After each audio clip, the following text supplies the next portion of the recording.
जी बताइए कहाँ से आए हैं और जी नमस्कार, मैं गौरी शंकर संजान DPAP का लीडर हूँ बनी कॉन्स्टिट्यूंसी से।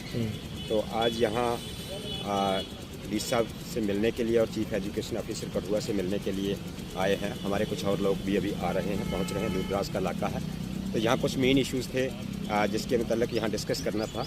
जैसा कि हमारे विंटर जोन में तो बच्चों के एग्ज़ाम अभी चल रहे हैं। हालांकि ये सेशन भी काफ़ी गलत हो गया है। 2-3 महीने छुट्टियों के बाद बच्चों को डायरेक्टली स्कूल में एग्ज़ाम के लिए भेजा जाता है, बट ये एक मेजर इशू है, इसको हाई लेवल पर उठाएंगे।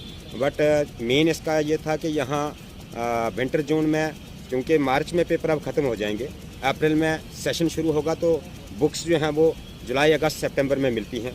तो यहाँ ये रिक्वेस्ट करने के लिए हम आए हैं कि बच्चों को चूँकि 1 अप्रैल से सेशन शुरू होगा, तो फर्स्ट अप्रैल से ही बुक्स जो हैं वो बच्चों को मिलनी चाहिए। गवर्नमेंट अगर फ्री बुक्स सप्लाई करती है तो टाइमली वो बच्चों को मिले, ताकि वो अपनी पढ़ाई को ज़ाया ना कर सकें, सही वक्त का इस्तेमाल कर सकें। इसके अलावा स्टाफ की बहुत खस्ता हालत है प्राइमरी स्कूल में। हालांकि कुछ स्कूल्स में टीचर्स अभी भेजे भी गए हैं, फिर भी कुछ स्कूल्स ऐसे हैं जो अभी काफ़ी सफ़र कर रहे हैं, और मिडिल और हाई स्कूल्स में तो काफ़ी हालत ख़राब है। उसके मतलब भी इसी हिसाब से बात करेंगे। इसके अलावा हमारे कुछ स्कूल्स ऐसे हैं यहाँ टीचर्स जो हैं वो रिटेन रखना ज़रूरी है। जैसा ये हमारे डल बजोई मछेडी के लोग यहाँ आए हुए हैं, तो वहाँ एक स्कूल है जो डल में प्राइमरी स्कूल है, वहाँ की एनरोलमेंट 60+ है। तो वहाँ एक ही टीचर है, एक डिप्यूट किया हुआ, एक को भेजा हुआ, एंगेज किया गया है, लेकिन उसकी सर्विसेज भी सुना है कि वहाँ से उसको उठाने वाले हैं। उसके मतलब यहाँ आए हैं, उनकी सर्विसेज वहाँ ही रिटेन रखी जाएँ और एक और टीचर कम से कम दिया जाए, ताकि 70 बच्चों को वो अच्छी तालीम दे सकें।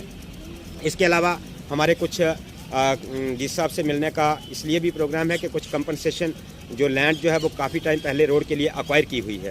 तो ये डल बंजोई नानगला से जो रोड है वहाँ उसके लिए जो कंपनसेशन है वो 10-12 साल बल्कि 15 साल तक हो चुके हैं, और वो कंपनसेशन जो है वो फ्रूट ट्रीज़ और दूसरे ट्रीज़ लोगों के वहाँ गिराए गए थे, वहाँ से हटाए गए थे, उनको कंपनसेशन अभी तक ना मिल पाया है। बार बार एप्लीकेशन जहाँ से मार्क की जाती हैं, एडिशनल डी साहब को मार्क की जाती हैं या एडिशनल डी साहब तहसीलदार साहब को मार्क करते हैं, बट आप नो रिज़ल्ट, कोई रिज़ल्ट उसका अभी तक नहीं आया। ये कुछ इश्यूज़ थे। इसके अलावा हमारे ये एक बुक्स का इशू मेन हो गया। उसके बाद हमारा ये स्कूल्स हैं कुछ जहाँ स्टाफ की कमी है, और दूसरा ये लैंड कंपनसेशन का है। ये मैटर्स हमारे जो इम्पॉर्टेंट हैं, जो आज हम इनके डी साहब के नोटिस में लाएंगे और सीओ साहब के नोटिस में भी लाएंगे। इसके अलावा LG साहब से भी टाइम मांगा हुआ है। कुछ मेजर इश्यूज़ जो बड़े इश्यूज़ हैं, जैसे रोड कनेक्टिविटीज़, बहुत से रोड जो हैं हमारे इस वक्त काफ़ी खस्ता हालत में है। बनी कॉन्स्टिट्यूंसी में बहुत बुरी हालत है। जैसे बिलावर टू हमारा ये मछेडी बाया मछेडी जाता हुआ जो लोही मल्हार रोड जाता है, उसकी खस्ता हालत है।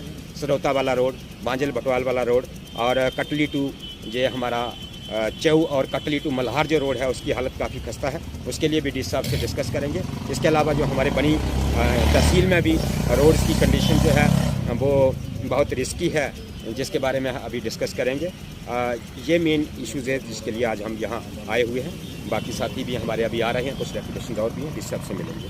ठीक जी बताइए क्या क्या इश्यूज़ हैं आपके, आज आप मिलने आए हैं? आज हम तहसील बनी और लोही मल्हार के हमारे साथी हमने हमारे जो मसले थे, ग्रीवियंसेस थे, वो इश्यूज़ थे, वो एड्रेस नहीं किए जाते थे। हमें डिप्राइव्ड रखा जाता था, इग्नोर रखा जाता था।